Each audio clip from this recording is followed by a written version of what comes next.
which would be fine. So anyway, hey everybody, we are live. For those of you who have been waiting on us, we are back for, this is the last week of the Gospel of Mark, which is pretty cool that we've made it this far. And so now we've covered Philippians and Micah and the Gospel of Mark. For those of you who have been with us for all like 27 weeks of this is pretty impressive.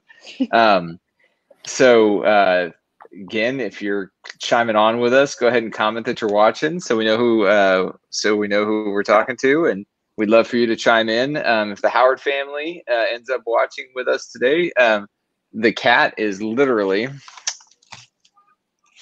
right there, so there's a good chance that we'll have our new mascot for Bible study who's joining us today. I sent pictures of the newest addition to my family as of yesterday, who is busy with a peanut butter toy right now.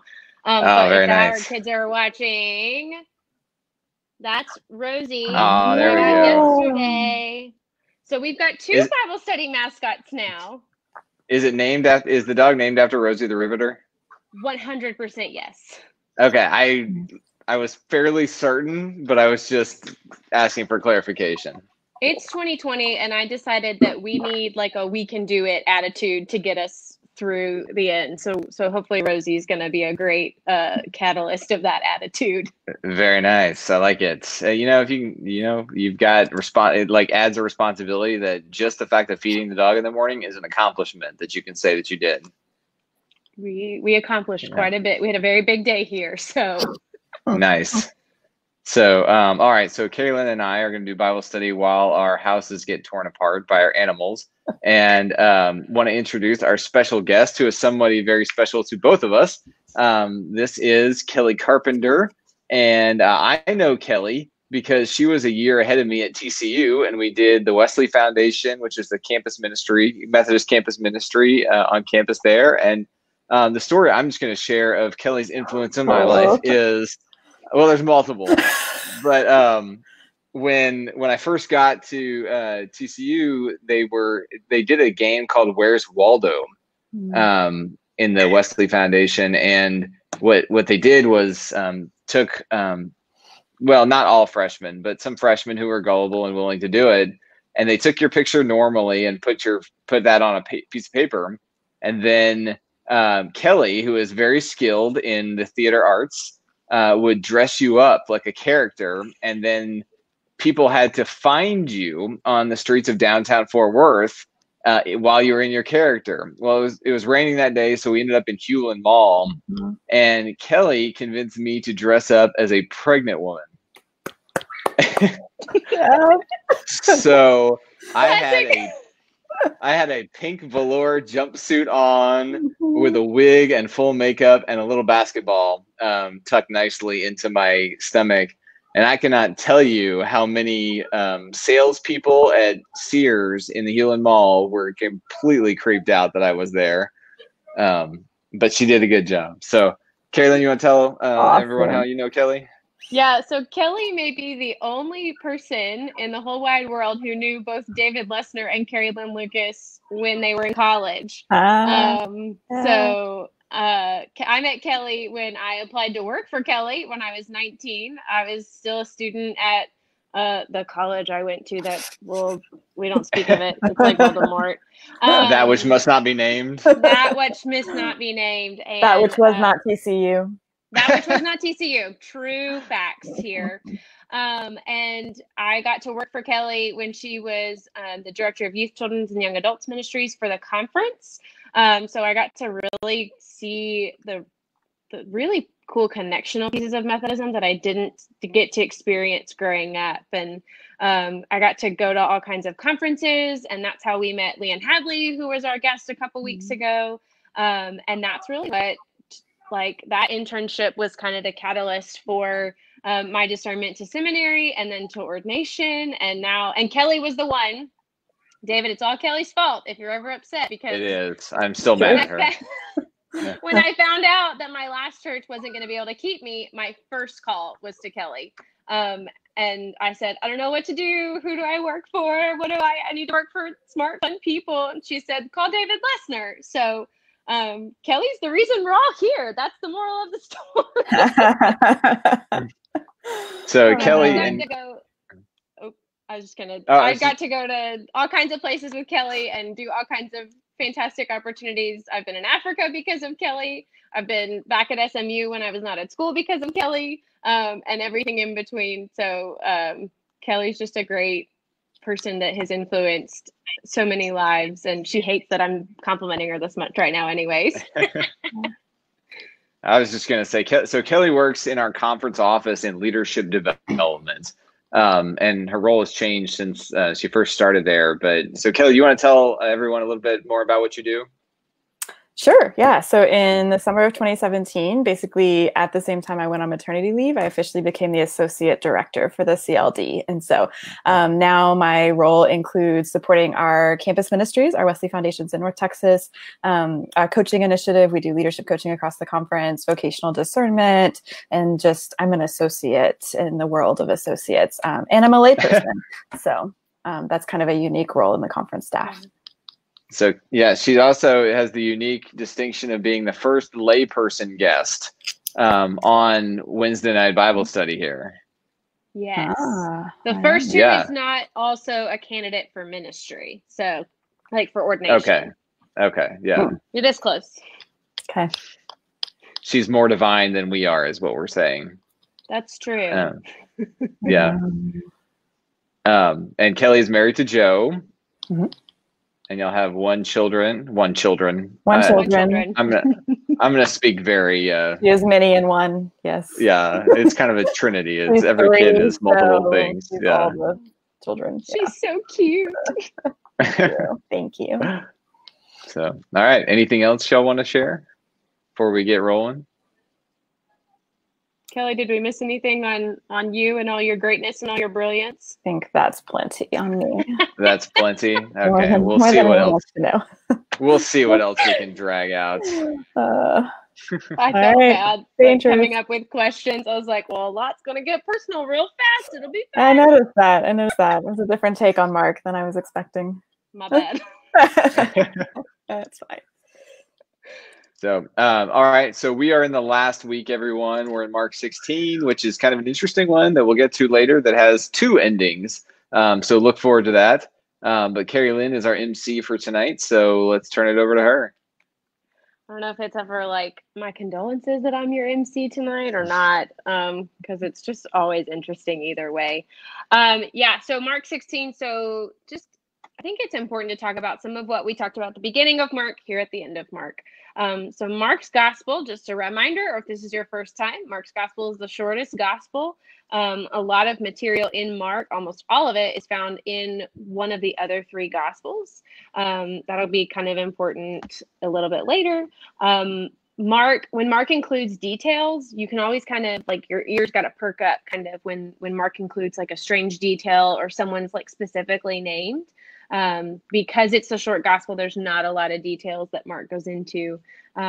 So that's kind of been what we've been working with. And we've seen kind of a more human side of Jesus. We see Jesus like digging around in dirt and spitting on people's faces to heal them. And this is where we've seen Jesus be hungry and he yells at a tree. So lots of really interesting stories have been in Mark. And this is how we're going to see how the author of Mark decides to close things out here. So we're just going to start with verses 1-8. And we're again reading from the NRSV, but if you're reading a different version at home and you've got something phrased in an interesting way that you want to comment, I know Kathy Bradford and Steve Batchelor, you guys always have really great comments that have some interesting insights from your study Bibles or things like that. So feel free to join in, especially with the questions tonight being a little more personal. Everyone feel free to be as vulnerable or not. We'd love for you to engage in the comments. We love being able to kind of discuss and then bring back what you're saying as well. So so we're going to do verses 1-8, and we'll spend a lot of time there. It'll be really, really fun. So this is what it says. When the Sabbath was over, Mary Magdalene and Mary, the mother of James, and Salome brought spices so that they might go and anoint him. And very early on the first day of the week, when the sun had risen, they went to the tomb.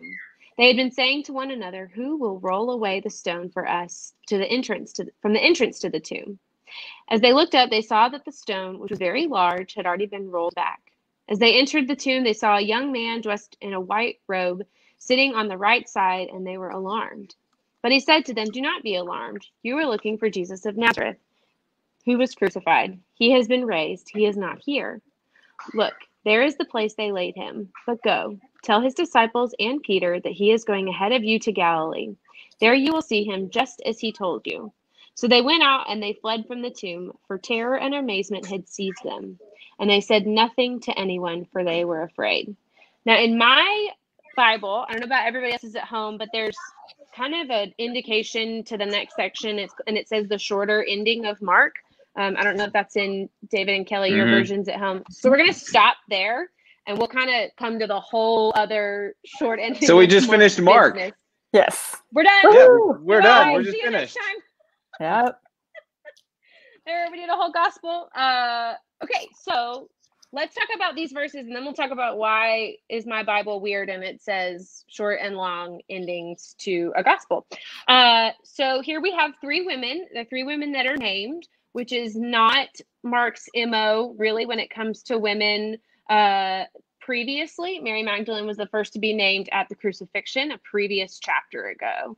Everything else has been a woman, or a woman's been identified by a condition that she has, or something that she is healed from, or whose daughter she is.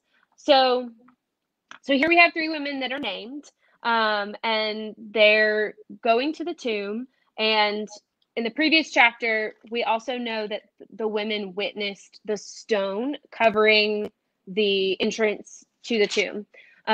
So verse 3 says that they had been saying to one another, "Who will roll away the stone for us when we get to the entrance of the tomb?" So I think it was today that kind of like was interesting to me. You know, we hear this every Easter Sunday, right? And maybe not this story. We might hear Luke or John's versions that's more conversational. So I kind of had a couple of things that just like perked differently for me reading it outside of being on an Easter Sunday. And so in verse 3, they're still going, but they totally don't have every detail of the plan mapped out, which for my personality, I noticed because I love having every detail mapped out when I want to go somewhere, right? I never get in the car and I'm thinking, gee, I hope I have enough gas to get there. Or, you know, going on a road trip and, oh, I hope I wonder where I end up. But I think it's really interesting because the stone covering the tomb is an obvious obstacle. They've seen it be rolled by someone else 3 days before, but they're still going despite this challenge that lies ahead of them. And even along the way, the author indicates to us that they're like discussing it, like the three of them can't do it together, right? It's not like, hey, this is going to be a teamwork moment. They're going to have some help. And so I kind of want to put a question before us is, what does this show us about their faithfulness and their attention to discipline, right? They're going to the temple to partake in this ritual of anointing the body, right? Jesus's body was anointed with oil before his death, but not in purpose of his death, really, that everybody like was aware of and knew about. So they're taking part in kind of a traditional ritual, but they don't have every detail planned out for themselves. So what does this show us about like faithfulness and attention to discipline? You want to start, Kelly? Sure. I'm happy to. Go ahead. Okay, go for it. David. Okay. So the thing that strikes me most is actually the first part where it says they went and bought spices. And when I think about people's most precious resource, like I think there are people who, if you had to ask them, which one are you willing to give to the church, your time, your talent, or your money? And money usually comes last. And so Jesus is dead. They've seen the stone rolled. Everything is hopeless for most people, and yet they're actually still going to invest in Jesus, which tells me a little bit about the faithfulness of their faithfulness to his cause and his teachings, not just faithfulness in the resurrection. So they're going to be faithful to the way of Christ, even without the resurrection, which is pretty, I think, amazing. There's kind of a, if we're looking at for what's in the pinata of Christianity, that we whack it enough time and we finally get our reward. Well, for a lot of people, that's heaven. We get to walk on streets of gold, and every time we hit a golf shot, it's a hole in one. And, there's just this perfection that is supposed to be our prize at the end of it. And there's an old praise song that's better is one day in your court, someday every knee will bow, but surely the greatest treasure is for those who gladly receive him now. I think these women show that they're committed to the ideal that Jesus showed and willing to invest in it even without the resurrection. And I think that's pretty admirable, given how I think amazing Jesus' teachings are. And so they're willing and they're faithful without any reward. And the way is the reward, I guess.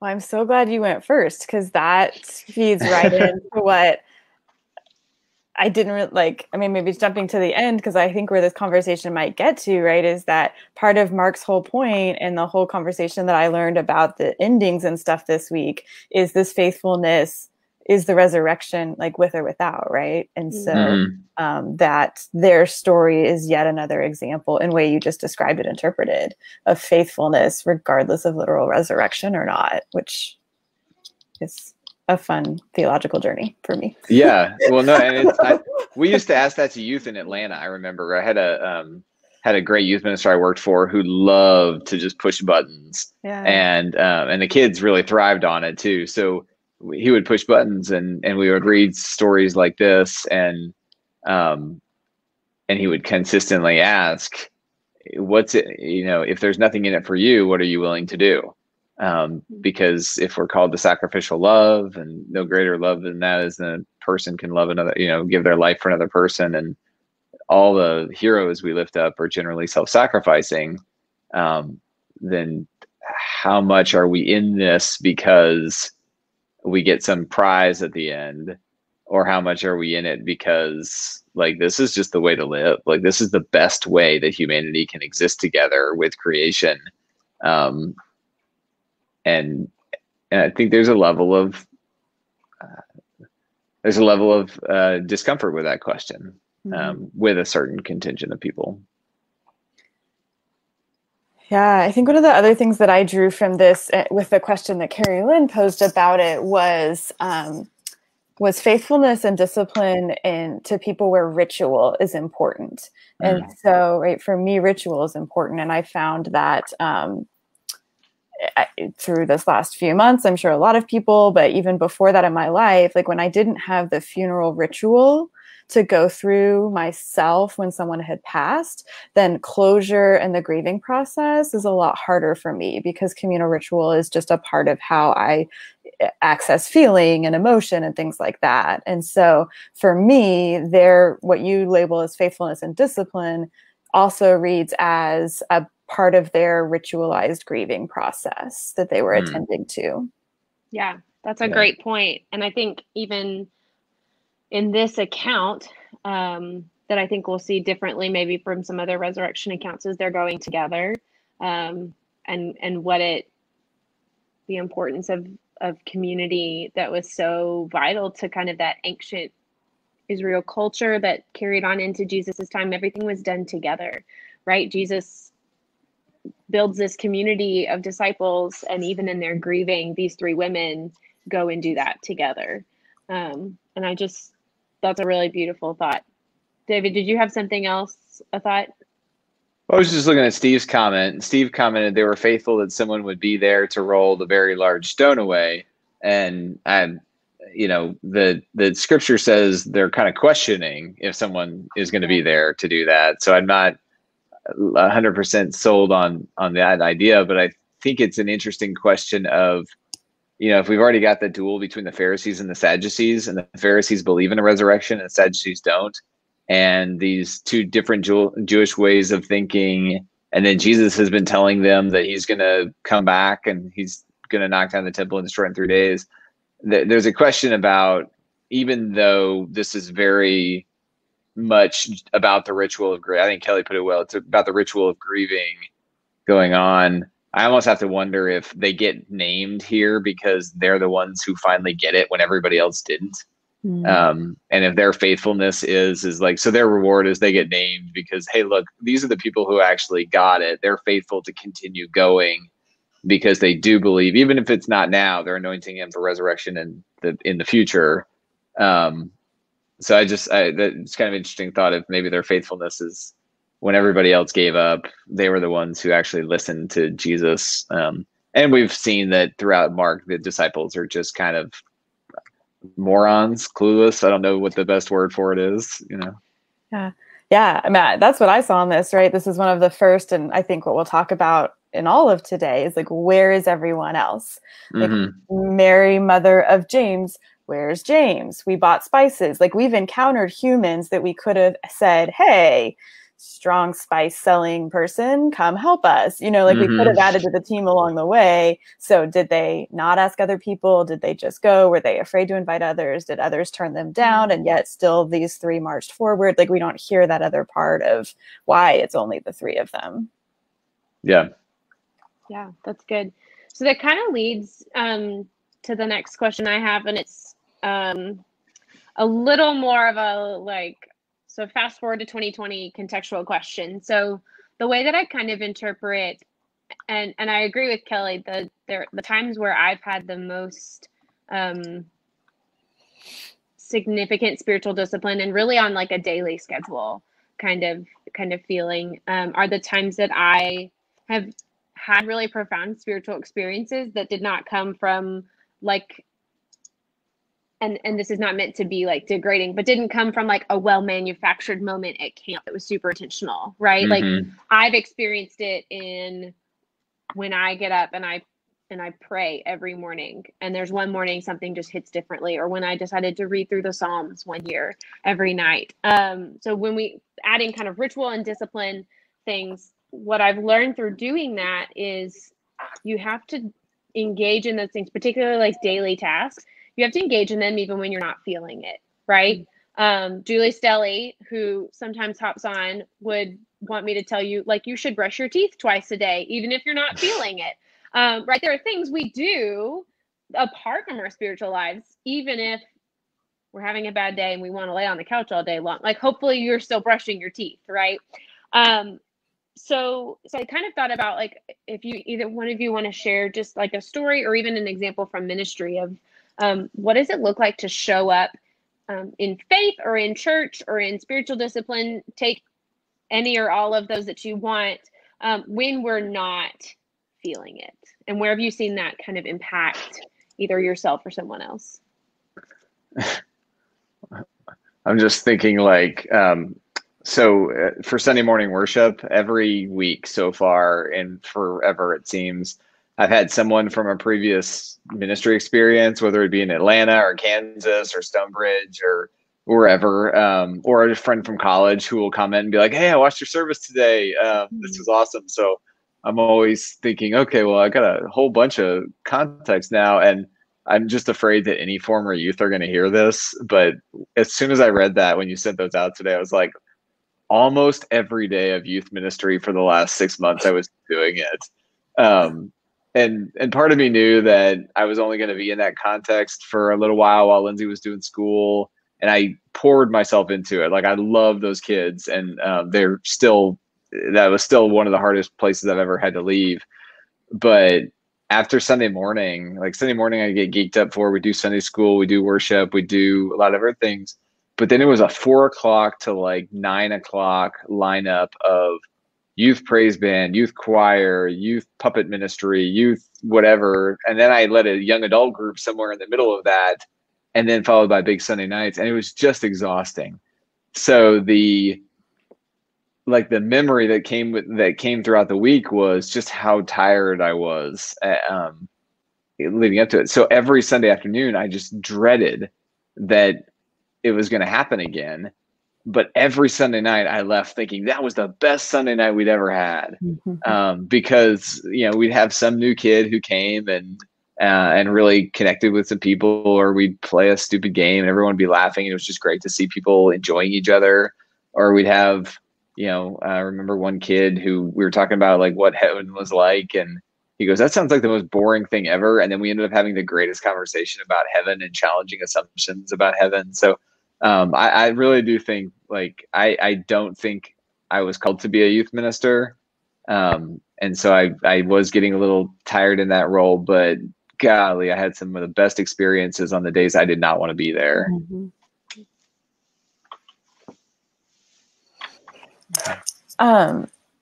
So like two sort of answers. One, the first thing that hit me when I read this is that I've done a lot in the last few years about personality and kind of who I am and motivation, right? And like different systems and so the way I've learned to identify has really helped me to own not just being an introvert, but just that like I'm fed by alone. I have a certain amount of energy to give during the day and how much and measuring that as I give it out. And so when you ask this question, like, what does it look like to show up? Sometimes for me, it literally just looks like showing up when I don't want to. And sometimes it looks like staying. And then sometimes showing up is knowing that I really do have a measured amount, and that if I really want to be present for something important, then I have to shift things and balance that so that I really can show up and be there and have the energy and put that forth. So some of it is just a constant, like, I don't know, Tetris game or whatever, of like fitting all the pieces in and making sure none of the bars ever get too high. That metaphor probably dissolves real quick. The other one is that I can't put a pinpoint on it, but whatever point in life that I learned questions like "tell me more" and things like that nature. And just that being present. And so now, like, what I say the most often is like, it is literally my job to hear your life story, right? Like, I get to do that. You now. told me that like 10 times. Yeah. Like, I'm a vocational discernment chairperson. Like, it is in my job description, and I'm a coach. And so, getting to professionally, if that's a thing, listen to people and be present for people. It feels amazing because especially in those ways, I don't have the answers. There's no expectation for me to have the answers. That's just not what coaching and vocational discernment guiding is about. And so, so it feels great. And I think people have a deep need to be heard and to have space to listen. And then on the reverse, for people like me, it's hard. Like, I was super uncomfortable just during the introduction. Like, I don't want to hear people talk about me, and I don't want to talk about me. And so the people that show up, that show up long enough to get to know me, as well as y'all showed up in my life, right? And as you know, it takes time. Yeah, no, that's great. And I think when I was thinking about Kelly and our folks, a lot of them have done our adult ministries director is really great with doing know your number with Enneagram stuff. Oh, sure. So they're Enneagram proficient. If you all haven't put that in the comments yet. Yeah, no, you're good. So when I was writing this question, I thought a lot about the Enneagram 5 and also the Enneagram 9. Just the two that I find like energy and a lot of introversion happens with those two numbers, and what it means, and for any number, right? To show up and to be fully present, even when we're not feeling it, right? Like, I think 2020 like has been where I have felt, particularly like I'm not feeling it more often than not. And even like Sunday mornings, the first couple of times when I was online, because I was in Dallas County and super shut down, I was like, I'm not feeling this, but but this is what we're doing. This is what my community is engaging in, even though it's online and I don't love it. And our live stream cut out because an extension cord got unplugged, because that's what happens at a country church. You still show up. And I think that's one thing that I have I've been on the receiving end of, people who've shown up with empty gas tanks and at the end of long days and with their own things, and been present for me, what pushes me to want to be better at that. If that makes sense. Any other thoughts on showing up without feeling it? I've got lots of thoughts. I'm sorry, I tuned out for a little You're bit because okay. Lindsay's sick upstairs, and I was trying to get some vitamin C's up to her by way of the kids here. So, Showing up. Thanks. yeah, so showing up, Yeah. trying. So, yeah, Example. He's no, living out I Bible do. study in the first 5 seconds. Right.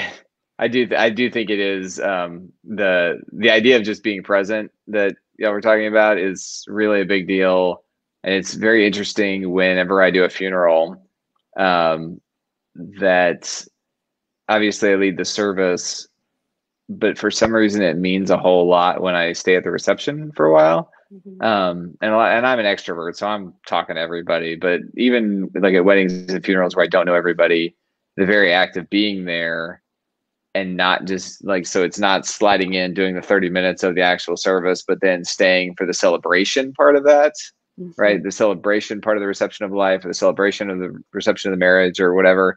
Being just there present with the celebration means a lot of that they're willing to celebrate with me, or they're willing to grieve with me. And this is going to, like, their schedule is part of my schedule at this moment. It's just kind of a uniting of souls in a way.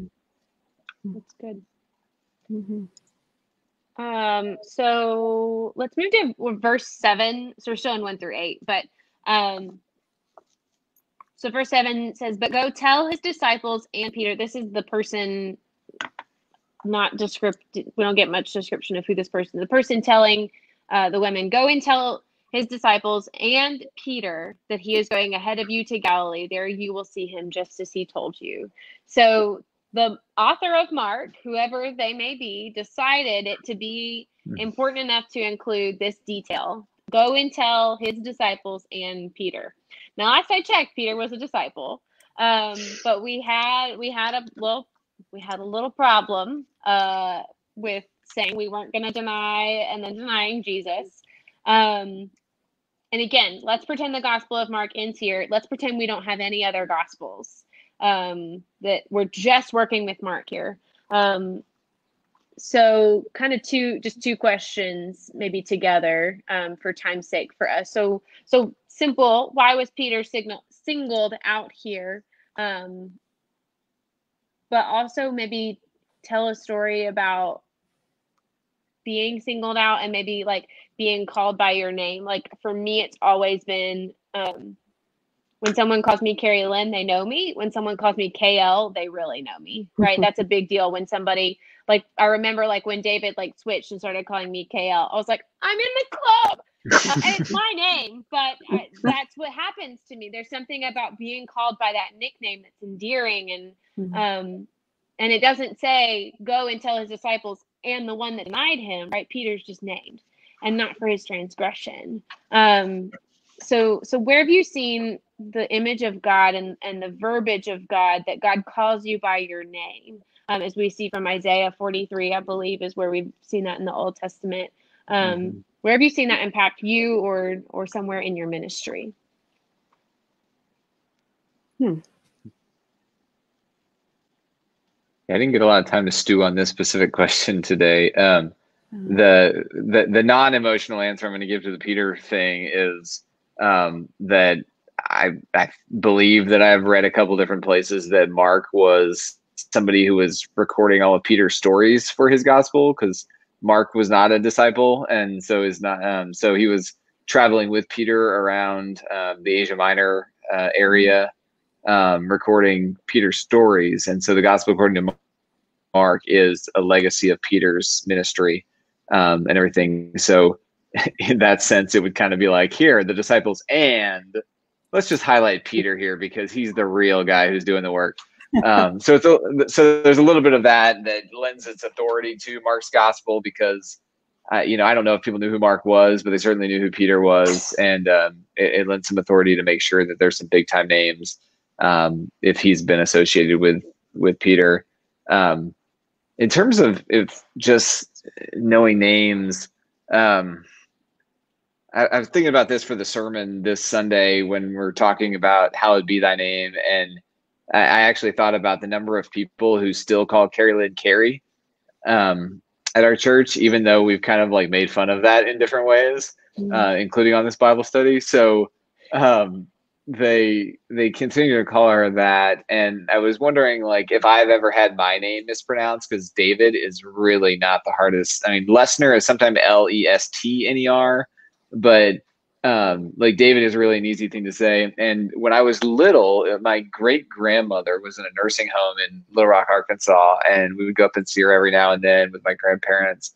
And every time she thought I was a girl, growing up. And she was older, and I mean, there was some dementia involved, but my cousins started calling me Davida, just as, you know, but what was funny about that is out of that experience came this like really funny nickname, in which when we gather for family Christmases or still for funerals or Christmases or whatever, there's still kind of a Davida, and that's dating back all the way from when I was 4 or 5 something. So it's not like my specific name, but it's a name that was given to me out of an endearing story. And I don't know if that's what you're looking for necessarily, but names mean something, especially nicknames, right? Because they carry an affection along with them. And so if Mark is singling out Peter here, there's obviously not only just the credibility aspect, there's also a great affection for everything that he has learned from Peter, for that. So I don't know if that's the answer to if that's answering your question or not, but it's just what I was thinking of.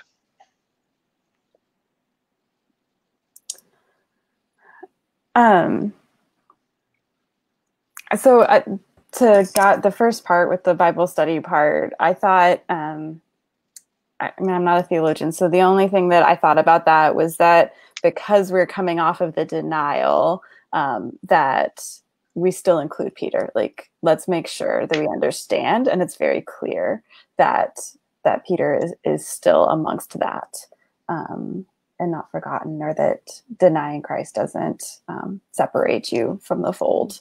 It's kind of what I saw in a reading of that in light of your question.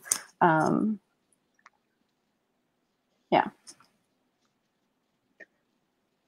I also, great. And the smarter people that I was reading also told me, like, this is one of the places that's like fulfilling a prophecy, right? The whole, like, he'll go ahead of you to Galilee. Like, isn't that something about, I don't know. Oh, okay. I'm not familiar with that one. Scholarly people that were studying Mark were saying that there's something very important about, especially where we're about to hit in this whole, like, and the book ends here, so you don't get the road to Emmaus stuff, is that Mark's storyline, the arc and plot journey of Mark, is that the resurrection, that he appears to the disciples in Galilee. And so that's really the purpose of this sentence. Oh, okay. Yeah, and the I read something and it's gone from my brain now that we have pressure put on it, but go and tell the disciples and Peter that he is going ahead of you to Galilee, that you will see him just as he told you. That's a reminder, like, Jesus has already said that, right? Like, this should not be brand new information. Right? It's a reminder to the disciples of what Jesus has already promised multiple times in Mark's gospel. And I've always thought about, when we read a gospel, I think about, like, I hate to say original readers of the word, because nobody was an original reader of the word. They were hearers of the word. There was like one original reader per every 100 original hearers. So the original hearers of this narrative, they're like, well, yeah, Jesus told them, like, he's supposed to be in Galilee, because this isn't surprising, right? But to the disciples, it is.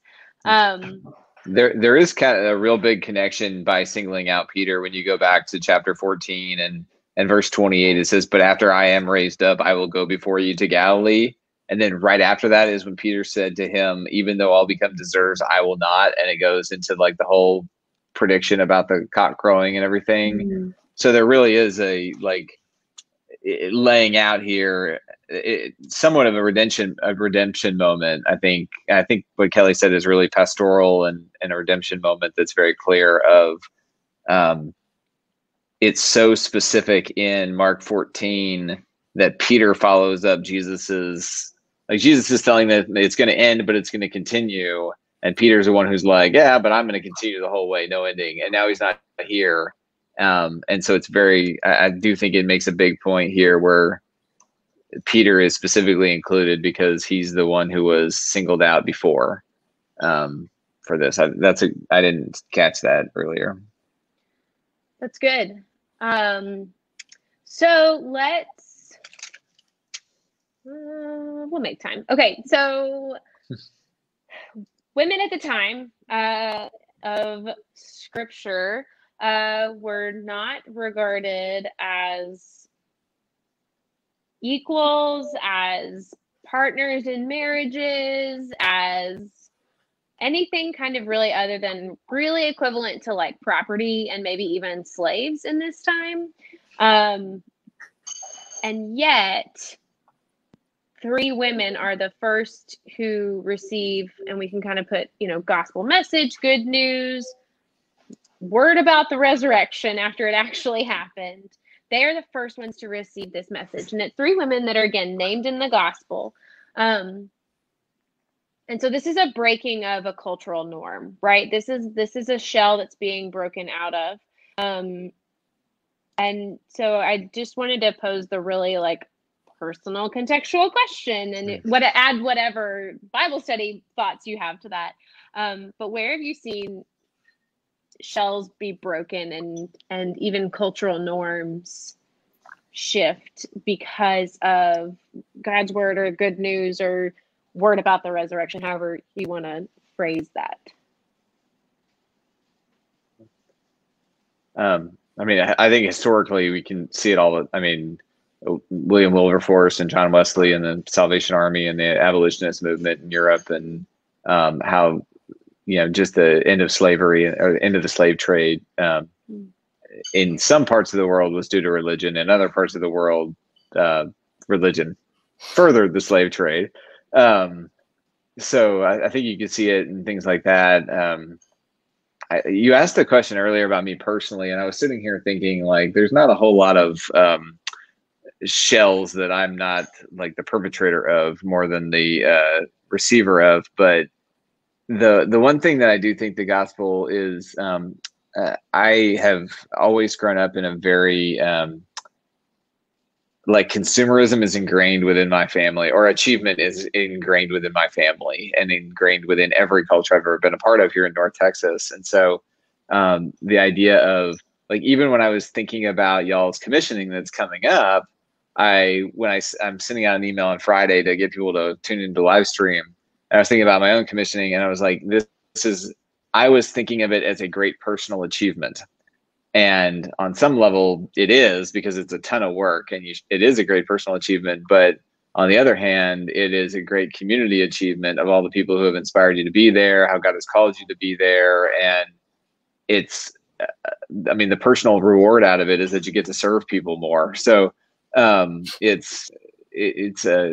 gospel has really broken a shell for me of, it continues. I can't say broken. It continues to whittle down selfishness in me, and it continues to whittle down the idea that I need to achieve to matter.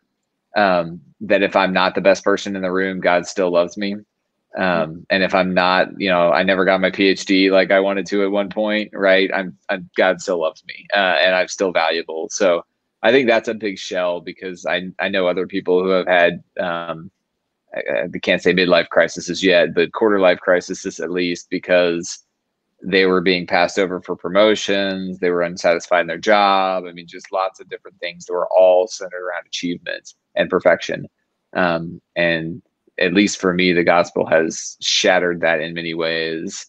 It led to a lot more peace, personally.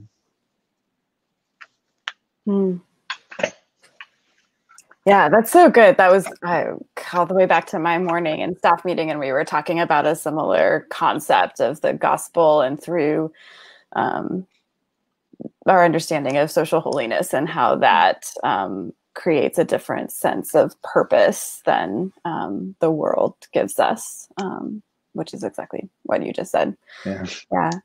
So for me, I think it's the obvious. It's that women, right? That with so much of Christianity right. said, still thinks that women can't preach and pastor or do a handful of things, and like it's right here. Like they are the first ones to be specifically told to go and share the good news, and so like by name, as you've been mentioned on this call, right? Like you've just led the path right there. Like, well, and yeah, no one ever told me that. I didn't have a whole lot of resistance when someone, when I told people I wanted to preach, there was not a whole lot of resistance in the way. So I the more I've learned from my female colleagues in ministry, the more I'm just like, oh my gosh, the gospel needs to be preached a lot more in a very more authentic way. That's the thing I've been amazed at. I really like. Have y'all ever read The Year of Living Biblically, or Rachel Held Evans? Yeah. There's also The Year of Biblical Womanhood by Rachel Held Evans, and so it's A.J. Jacobs writes The Year of Living Biblically, and he decides he's going to add one new law from the Bible every day, and then he's documenting his experiences, and it is a fantastic book to go read. It's also wildly entertaining, but I was wondering, I was thinking about a book concept of I want to break down the Gospels into chunks, 365 chunks or passages, and post one on social media each day with no context and measure what people's reactions to them are, and maybe not even post them as Bible passages, but just like without the quotation, and see how people react to it. Because the more and more that I do look at the Gospels, the more and more I see that if we really engaged with them, they would shatter most of what our worldview is, if we let them. Yeah, I agree. Yeah, same. So if I ever get the guts to do that and can withstand people and can withstand the social media reaction, then maybe I'll do that and write about my experience. Oh my gosh. Maybe wait till next year. Yeah, exactly. Just give it a minute. No, in summary, women preachers are just fine. Jesus said so at the resurrection. They are not even just first. fine. The first the first. The original. Commanded, go and tell, and that's preaching, right? It's a very condensed version of what preaching is. Alice McKenzie would have my head, but it's all right. Okay, so really fast, because we have to get to the stuff that's not actually in Mark, but we'll cover it to say we did. So let's pretend the Gospel of Mark ends right here. So it ends with, they went out, they fled from the tomb, for terror and amazement had seized them. They said nothing to anyone, for they were afraid. And then they lived happily ever after, right? So it's like the most, have you ever read a book and it's had like a really not happy, like a very interesting ending? I kind of kept thinking about the words literary tension this week, as I was kind of preparing for this. And I've picked up reading as a hobby because seminary killed it for me, but the pandemic brought it back.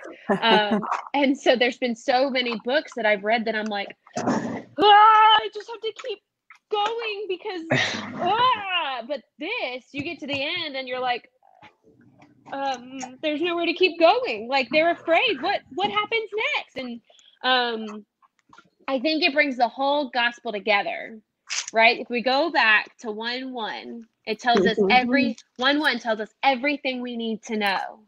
The beginning of the good news of Jesus Christ, the Son of God. And then it ends with, they ran away because they were afraid. And I think what it does, and this is Keri, and this is Church of Keri Lynn, I think it causes the reader, there's a lot of times where I'm reading this book, and my Old Testament professor in seminary put it best. It's like when you're riding a train and you're looking out the window and you see beautiful landscape, you're looking at something else, and then when the train goes in a tunnel, all of a sudden you see your face instead. And that happens to me a lot with scriptures. I'll be reading and reading and reading, and I'm looking at a landscape, and then boom, I'm looking at myself. And so I think this is one of those moments, particularly in the very first kind of context of when this would have been written and read in houses of worship, I think without this other stuff, it causes us to go, because they hear this news, they don't tell anyone and they're afraid, but you are where you are because they told someone, or someone told someone else, and someone told, like, there was no Twitter back then. Like, this didn't go viral. There was no billboard on the high five that Jesus is risen from the dead. Like, you have to figure out that somehow it got to you. And I think for me, like, it causes us to go and tell, right? So I just answered the question, sorry, but so what do y'all think? What do y'all think of the first readers or hearers? What do you think they took from this? And how are we challenged by kind of a literary tension ending versus a happy ending? Okay, I have all the thoughts, and then you can fix them, David. I don't know about that, but go ahead. So my background is theater, my view for what I do. And so this, and you nailed it for me. And when I was sort of reading through academics and smart people in the Bible world, that if you go back to 1:1, this play, this story, this book, this narrative is about Jesus. And so we hit the scene, there's no more life of Jesus. And so it's over. The point of which Mark was writing, which is for me, that makes sense in the theater. You have to stick to the plot. If it's not part of, right, we may, and even in film, I don't know for people that know the film world, right? Like, it takes about 9 months to film a 3-hour movie. It takes 7 days to film a 1-hour TV episode. So there's a lot that gets filmed that doesn't end up there because it's not part of the driving plot line of the story, right? And so that's storytelling, and that's what Mark is doing here. So he's told the story of the life of Jesus. That's where it started, and that's where it ends. And the other thing that you said, like, how are you reading it if they didn't tell anybody? Obviously, they told somebody. So this goes back to the question of women, where when somehow God is giving us the message, women go and tell the gospel, women preach. And it's juxtaposed against this cultural norm that whatever platform they used to tell, they didn't get credit for it, or, right? But, like, obviously they did, because it's in this book. Yes and no, right? Right? Like, there wasn't security cameras that then reported this back, and so that we have the step-by-step of this scene from the garden, right? Like, that, or they just devolved in technology really fast, and security cameras went away for about 2000 and something years. You never know. Cam on Jesus's tomb. They got a little. That's right. Yes. Movement. Yeah. Yes. They didn't subscribe to the service, so the recording was saved. It was just gone. It was only the 7-day free trial. That's what happened.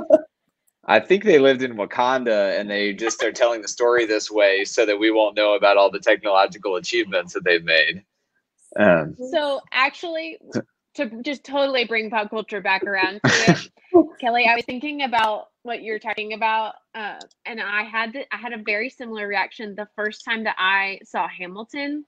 So you go through this whole musical that's about Alexander Hamilton, right? Comes to America, Revolutionary War, cabinet battles, we're writing a constitution, we're rewriting a constitution, son dies, he dies, okay, musical over. And then the last number is everything Eliza Hamilton did after he died. And you're like, why didn't she get it? Like, my first reaction was like, why didn't we have a musical about her? Like, it was this, but it was the story of Hamilton is about the career, really, of Alexander Hamilton. We get a brief about his life before, but it's kind of a professional biography, and it ends when he dies. So that reminded me the first, I appreciated the ending more the second time, but the first time I was like, is anybody else upset? Well, I see. The gasp at the end of by Eliza has been, like, analyzed by thousands and thousands of people now, and but yeah, that scene, it strikes me as similar to this scene because it kind of is it kind of brings you into the idea that this has been Eliza kind of retelling the story the whole time, perhaps, and then she's recounting it and getting credit for all the stuff that no one would know about Hamilton if she didn't do the work to make people know about Hamilton. So I hope that helps us appreciate the women in the story more, considering that they just got forgotten, kind of like Eliza has gotten forgotten, and then maybe it's our job to tell their story now as we continue on. The theater analogy is really, really good for how I think one of the things we miss in this ending of the Bible is when we worship the Bible and we don't look to the Bible for who we worship.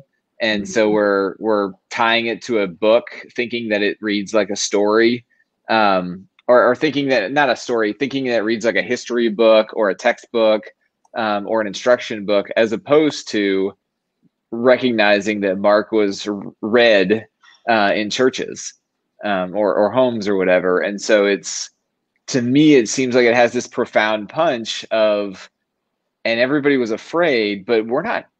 Yeah. And they end with that. And it's almost like a Jewish Passover telling the story of the Exodus. And then it's like, and now we're here. Right. And we're sitting around and we're singing together and no one here is afraid. We are in the throes of persecution and martyrdom and no one's afraid. Right. And so what is it that happened? And it invites us to consider that it's not just a story that happened for a few years in Galilee and Judea.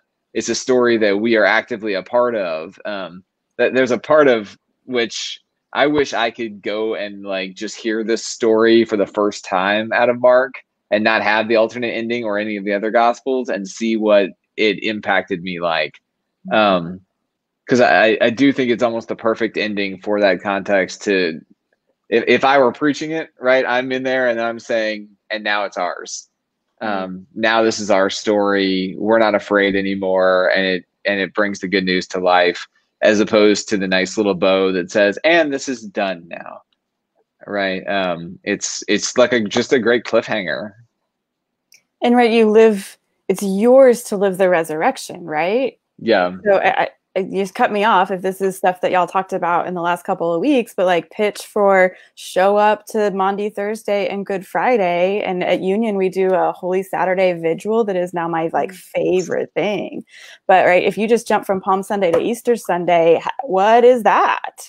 And so you living, I love it for the theatrical tension and the feeling and experiencing of that. And so if you don't go to Maundy Thursday, if you don't go to Good Friday, if you don't sit here in this, then, and I think you just said it, right? Then this is where this story ends, and it's us living the resurrection. If we used Mark on Easter morning, then we get to be the resurrection.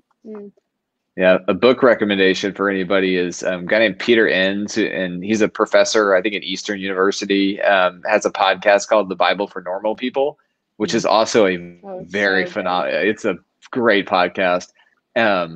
It's a highly intellectual / sarcastic book, and which is my favorite kind of book. But his main point that he goes along is he talks about that the Bible reimagines itself over and over again in the pages of the Bible. And the people are reimagining God, not in a way of saying that God is being changed, but reimagining who God is and how God is based upon what they continue to learn and know. And that part of our ongoing story is, so when I say reimagining God, I don't mean making up something new about God. I mean reimagining the way that we depict God or follow God based upon what we learn and know and have revealed to us. And I just think it's a great book that invites us to not leave this story as a textbook in the past that we learn from and we gain some good values from, but it's a story that we still live. And every one of Keri Lynn's questions has been, how have you seen the gospel unlock your life, right? How have you seen the presence, the ministry of presence impact your life? And we wouldn't ask those questions if the gospel weren't a living, breathing story, and we wouldn't have a living, breathing story of God. We're an eternal God.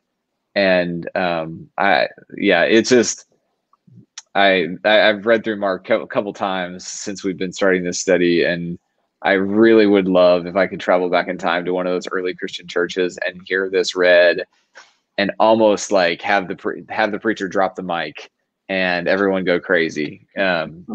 Maybe Lin-Manuel Miranda, if you're listening to this, you need to create a Hamilton style Mark gospel and then just drop the mic at the end and walk off.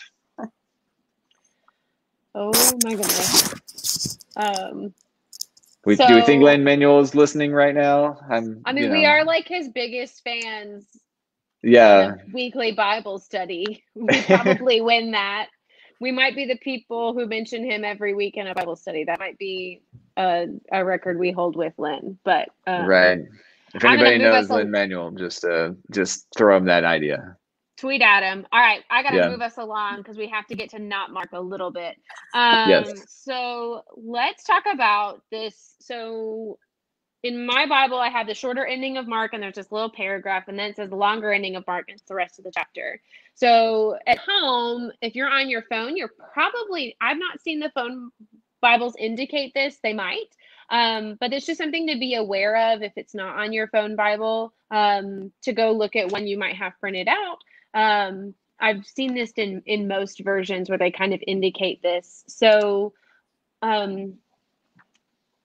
when I think about the Gospels, each has different ways that they work, and they work separately and they work together. And so Mark, kind of like what I hinted at a little bit earlier with talking about Hamilton, is kind of a professional biography of Jesus, right? In Mark, Jesus is not born. It just says, this is the story of Jesus, and then he gets baptized. And it ends when he dies. And so I read earlier this year, Julie Andrews' second autobiography, and it's all about her Hollywood years. So it's kind of a professional biography of a snapshot in time of her life.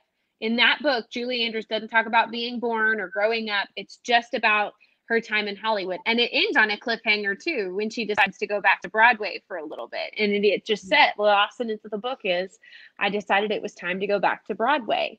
So Julie Andrews in the Gospel of Mark, same thing. So there's this weird shorter ending, right? So Mark, again, was the first gospel written, kind of from what we can tell. And I like the way that Kelly puts it, like scholarly Bible people is what I read this week. I am not an expert on the Gospel of Mark, so I may butcher this explanation. So David and Kelly will swoop in for the assist, hopefully. But we can date the writing of the Gospel of Mark to about 70 AD is when the oldest we're seeing where pieces of the Gospel of Mark were showing up in other texts and in other places. And Matthew and Luke probably copied Mark and added their own stuff as well. And my New Testament professor always said, John's in timeout. John's a whole other thing. Like, we don't even know. John just, the beginning is the word, and it's a whole other thing. So the artists are always in timeout. Artist is in timeout. Yes. Oh my goodness. So Mark exists as kind of a professional biography. But Mark by itself is missing stories that were added in Matthew and Luke's account, right? And so this second section, people believe, were added later after Matthew and Luke had kind of been around. And I wonder if it was kind of you've been sitting around with friends and you've totally forgotten a story, and you hear it, you're like, oh yes, that happened. Let me go write that down. And I think that's what happened here, is like, this is the director's cut of Mark. And this is stuff that like we went back and added later, but like, who actually watches the director's cut of a movie except for maybe Lord of the Rings, right? Because you're already sitting down for 3 hours, might as well make it 4. You need to watch the whole thing. Yes. This longer version of Mark, we can assume, appeared pretty early. Justin Martyr references a part of this longer version of Mark in his apology, which was in 150 AD. So there's just, it's fun because there's kind of a little bit of confusion and a little bit of, we're not totally sure about how all of this came together. So we have a shorter ending, and we have this kind of little paragraph, and I'm going to read what mine says. And all that had been commanded them, they told briefly to those around Peter, and afterwards Jesus himself sent out through them from east to west, The scared and imperishable, sacred, not scared, whoops, sacred and imperishable proclamation of eternal salvation. So, which that is hilarious to me because that's just like a one sentence deal of like so many pinnacle moments that we see in so much more detail in other gospels. So what am I forgetting? What do we want to add quickly just to this little bit of explanation, like why that's there? And two, I think we'll find this longer ending doesn't totally, and I feel, match the style of what we've seen in the rest of the Gospel of Mark. And so it feels like a blip. You're talking about you said the longer ending doesn't match the style? I feel like, yeah, these stories in the longer ending. Yeah, no, for sure. I don't know if you said this or not. The part that you just read is actually part of the early, that's part of the actual earliest manuscripts, right? This isn't something extra. Oh, yeah. No, I heard it was added. I thought I read that this part was added. The extension of verse 8 was added later in the 4th century, is what I read today. Okay. Which yeah, is why no, you're right. Yeah. Yeah, no, you're right. What's interesting, the way that it's written in study Bibles, because I think if you don't have the, like if you're just reading a narrative version that doesn't have the notes or any of the breakdowns or anything, they include the shorter ending of Mark and then they include the longer ending of Mark, but they don't, when you read it, you can't have the shorter ending before the longer ending or it just completely doesn't make sense. Because it like summarizes all the stuff that Jesus did and then it like reverts back and so Jesus did all the stuff, but then we got to go back in time and then Jesus redoes all the stuff after that. So no, I'm sorry, I missed some things that you said there. But yeah, you did great. It was awesome. Thanks. Very comprehensive. Kelly, did you have anything to add? There's no question. Yeah, I mean, like great, like conspiracy theories, I guess, right? Because the way that I was taught this was that one of my classes was partially taught by an archaeologist in seminary, and so it was this interesting way, so it was the archaeologist and the like Testament scholar, anyhow, so through that archaeology lens, it's that it ends at that first half of 8, and either the rest of it was lost, which doesn't really make sense because if it was written on a scroll, this would have been on the inner roll, and so it's not necessarily like doesn't make sense to break. Or Mark died before it was done, or was otherwise like imprisoned or martyred, or who knows, right? And so that what you just read, the shorter ending and the longer ending, were added by completely other authors. They're not written in Mark's tongue. Again, that was all taught to me. I don't read Greek or understand what that means, but right. Yeah, so that's really super interesting. And also there's a part of me that wants to go back to like, it's simply our discomfort that someone could end a story the way that Mark does, right? And like, y'all described it with Hamilton. I feel like the same thing is said. So True Confessions, I have not seen, listened to in Hamilton. I also have not seen, listened to, or watched. I know, sorry, sacrilegious. I have not been more surprised by any statement in a long time. I've officially watched all of it. Yes. Whoa. So I don't know. So yes, that's a thing. Sopranos is another show, right? That like people don't love the ending of. I've not seen The Sopranos, so no spoilers. But and so like to me, this reads like those that they didn't love the ending, and so people tried to write a new one. So to me, it's not director's cut because I don't know who is. No, that's so much better storytelling. It's like. So that's one of my husband works in film, and he's been telling me about one of the DC movies that the Justice League director had to leave, and they brought in a different director. Like that's what these verses feel like to me. Yeah, somebody else finished it that didn't do the whole beginning. Yeah, or it's like a fan fiction, or like a back in the early 2000s, they had Television Without Pity, which is where like people would go comment about like that week's episode of Gilmore Girls or The West Wing, and you can still look on the forums today. Like people would go and be like, "This was dumb. Like this is what they should have done." And it's like you're You're like, what? But that's a way better analogy actually for what's happening here. Director Scott was maybe, you're right, not the best metaphor there. Well, so the parallel with so you mentioned the DC comic, I think it's Justice League, that there's a big deal about the Snyder Cut is coming out, because the Snyder Cut was going to be 4.5 hours long. And with Batman versus Superman, the movie was largely panned as the worst superhero movie ever. And then they released the director's original vision, which there was some conflict with the director there and everything. And all of a sudden people were like, oh, this is actually a pretty good movie. Because it filled in a lot of plot holes and everything. So that's why I think that, and I think people watching maybe should know too that somebody adding verses in is not the most extraordinary thing in biblical studies. If you go read Genesis, for example, there's multiple authors that are very easy to tell if you just look a little bit of style or facts through Genesis, Exodus.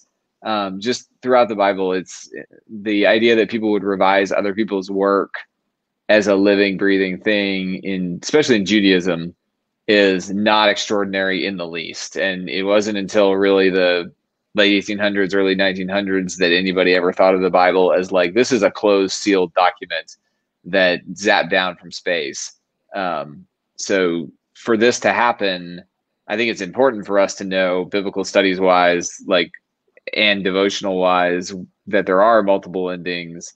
But I know other, especially working in youth ministry, when we would do this and somebody would see that and they would be like, well, how can I trust anything anymore?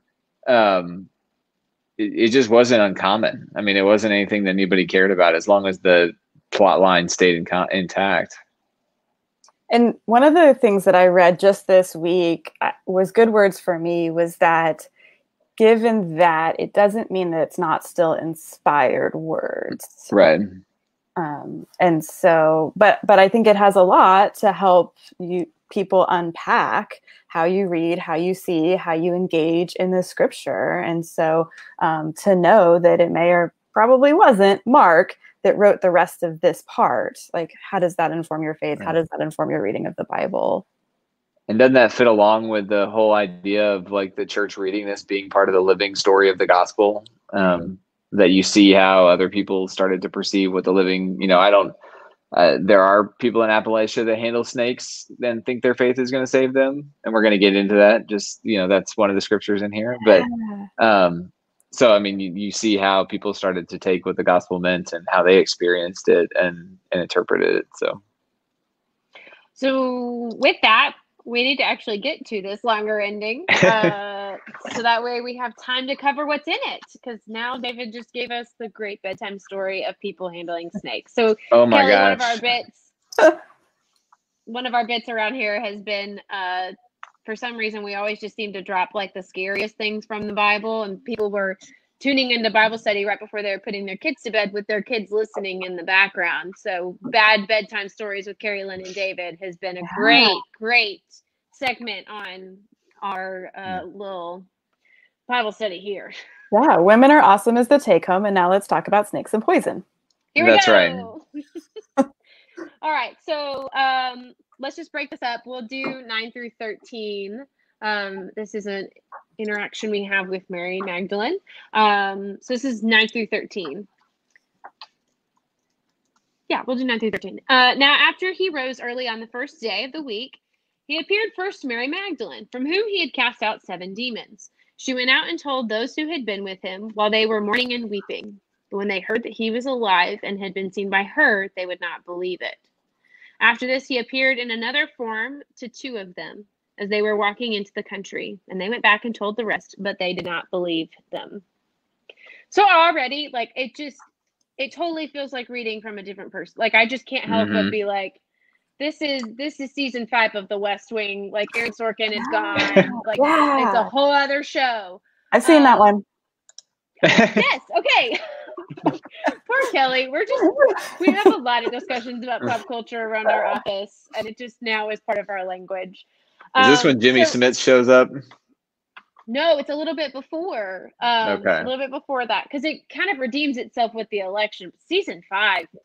It's just terrible. Anyways, so to me, it's like whiplash, right? Like, we've had this resurrection to the three women. We've had a whole instruction moment. We've had women go and tell. And now it's like, so Jesus appears to Mary Magdalene, and we cast demons out of her, but that doesn't matter right now. And she went and told the boys, and they didn't believe her. And then Jesus appears to two, and in here, when the Markan author says disciples, he is, I think, referring to the 12 male disciples. So he appears to two of the boys, and they go back and tell the other boys, and they don't believe them. So we have a problem with the disciples not believing people, including Jesus, throughout the whole Gospel of Mark, which is why I think this is kind of added here, right? It's the person who thought, they're like, I understand Mark. Let me write a little bit of what can go in here. And it's like, you are not the author of Mark, but okay. So still, let's take this narrative. Let's take this devotionally. Let's take this. We have a testimony from Jesus, predicted 3 times, multiple times here, that this is what's going to happen. We have a testimony from a woman, and we're not believed. And then we have a testimony from a man. Now, a woman's testimony, by the way, due to the status of women at the time, was not, what's the word? Couldn't be used in court. It wasn't proper evidence. But then we have two men, not just one man, 2 men that are told, and they come back and they're still not believed. So what I really want, and I just really want us to get to the super contextual 2020 question of, how does this interaction challenge the modern reader? How does it challenge us to listen to marginalized voices around us? And I really would love for each of you to share how you've seen that done successfully. And I just want to make the point, like, it is really easy for us to say, oh, I want to I want to listen to more women pastors. But it's a whole other thing, I think, to engage with marginalized voices responsibly, and in a way that honors folks. Tokenism is something that in spaces that try to be inclusive can become a very toxic mindset. And so I just want to name that as we're kind of talking about our examples, and really challenge us to think about marginalized voices not just being one person that we have on a panel one time. And I mean that as punchy as it comes off, if we're being honest. So there you go. Throw the question to you. Yeah, if you're ready, go ahead. You wrote it beautifully. I mean, you read it, you just said it. I mean, you've named it. Like, we're still not doing this well. And so as much as I really want us to be comfortable ending at the first half of 8, you've named it, and we still haven't learned this lesson, that we're not listening to these marginalized voices. We're still not honoring that their experience was their experience. And so we need to read it, we need to hear it, we need to practice it, and we need to realize that we're all complicit in that behavior, that we need to believe people. And do people lie? Yes, people lie. And also, people have different lived experience. They have different perceptions. I mean, go back to Enneagram, and you can unpack 7s and their ability to reframe world in an instant, right? That is their experience, and it is literally about to be different than everyone else's.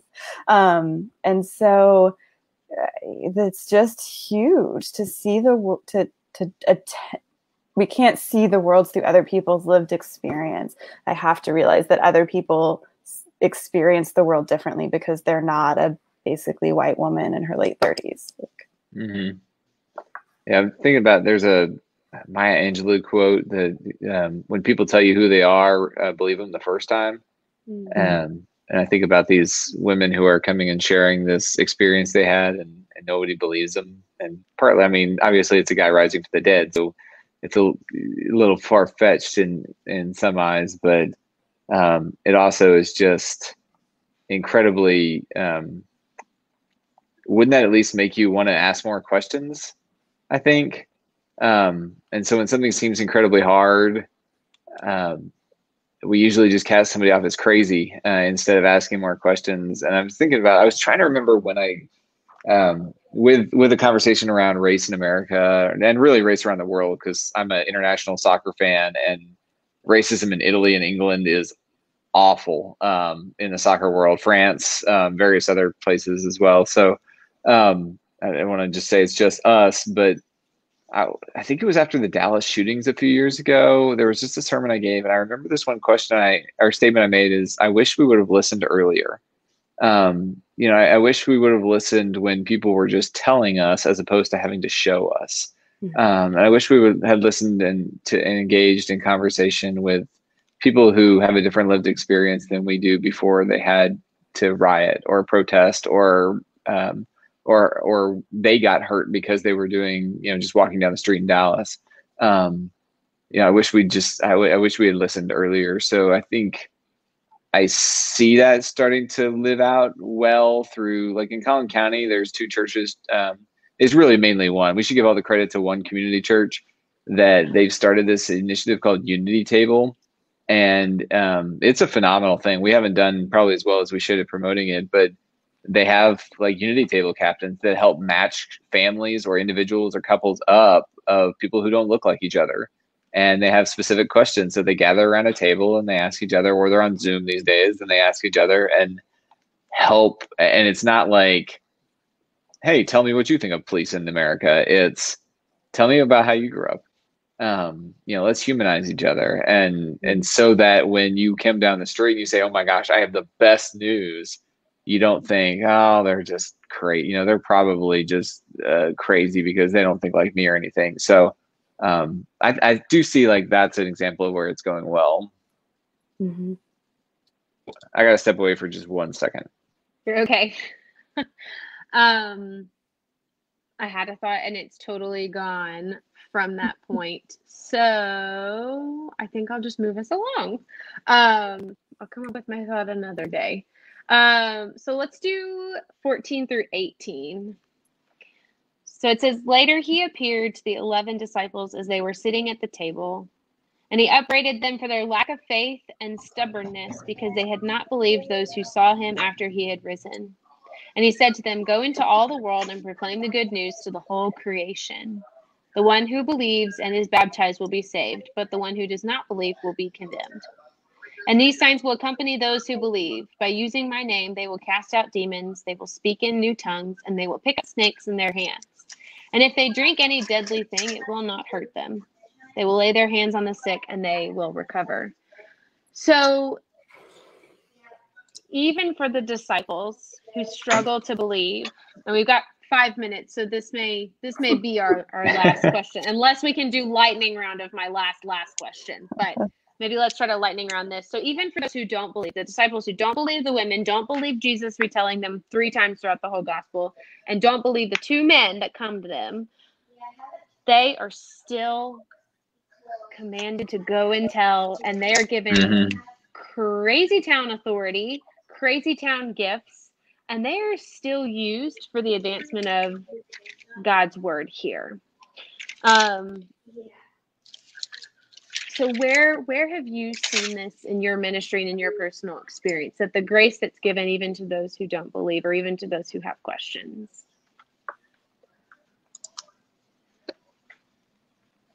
I see this all the time, and not in extreme ways of denying the resurrection, but I see this all the time because Creekwood has grown largely because there have been people who had a bad church experience and they're putting their toe back in the water, and they find that we're a place that's okay to ask questions. And Union's the same kind of environment down in Dallas. And so they find that it's okay to ask questions, and because they're allowed to be in that space and they want to contribute to that space, they end up providing a very solid footing and ground for like the children of the church or the youth of the church, or just another adult. Even their presence of being there provides sure footing for someone else. And so I've just found it amazing that, we've got a guy at our church who is incredibly active in the church and doesn't believe that, he can't wrap his head around that Jesus, he doesn't believe in Jesus. or that Jesus is the Savior, Son of God. And I found this incredibly interesting, that God is obviously doing something in his life. Like, God is obviously using him for his just amazing things. And, but he just intellectually can't wrap his mind around how this works. So he's never, confessed Christ as his Savior. He's never gone through the baptism ritual of joining the church. Which are two different things, by the way. It's just really an interesting thing. Sorry, I was getting out of lightning round mode, and I needed to rein myself back into lightning mode. Lightning round. Yeah, I mean, we don't have to unpack it, but like, if you don't have questions about snakes and poison and how that's and what that means, then like, that's a struggle for me. Like, I need, and I grew up, I'm cradle to Cane Methodist, and so I grew up in all the environments where questions were okay. So that's just so formative to who I am, and so. So lightning round, I guess, is like ditto to David, that God is the lens with which I experience and name faith. And so for me, it is the God in you, it is the God in all things that I see. And there's different languages and different understandings for different people. And so every encounter that I have is an encounter in my understanding of the presence of God and the Holy Spirit there. And so whether they acknowledge that or not, that's how I experience and name it. Right. So... Yeah. So, and just an interesting tidbit for those of you who don't know, this is where Christian Scientists get their MO from. So Christian Scientists are ones who will not go to the doctor. And then you've got the Pentecostals who fling snakes around at each other. And if you've never seen a video of that, it is wild in some churches. But yeah, Christian Scientists get their formation just from these verses about having enough faith to drink chemicals and handle snakes and everything, and not needing prescription drugs or any of those things. Like Kelly, you would say, I would see the work of science and say, wow, look at what God is doing.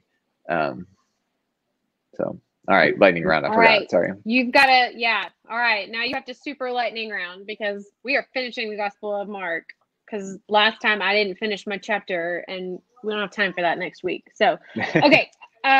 This is 19 and 20 of Mark 16. So then the Lord Jesus, after he had spoken to them, was taken up into heaven and sat down at the right hand of God.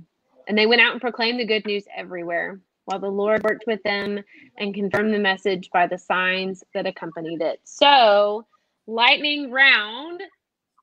How have you seen God's word, the gospel message, whatever we want to call this thing, this experience that people have, how have you seen it confirmed in your life and in your ministry? And bonus points, if you can tell me how have you seen it confirmed even in 2020?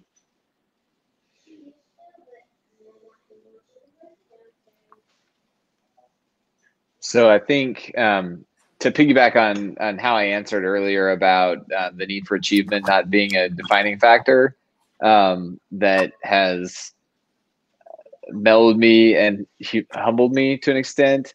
It's interesting to note. So I'm going to go with the even in 2020 answer here, of moving into a virtual space and trying to live relationally and gospel